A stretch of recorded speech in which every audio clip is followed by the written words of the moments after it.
Let's take a look at finding a combination with Excel version 16. Specifically, this is one we're going to look at.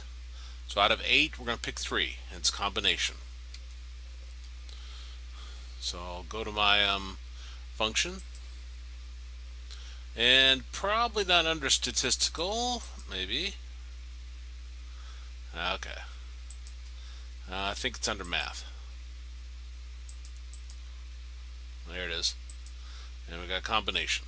So click OK. And then we'll put in how many. So out of 8, pick 3. I think is what it said. Out of 8, pick 3.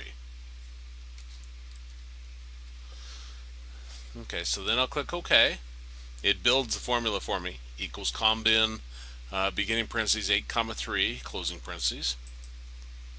And 56 would be our answer.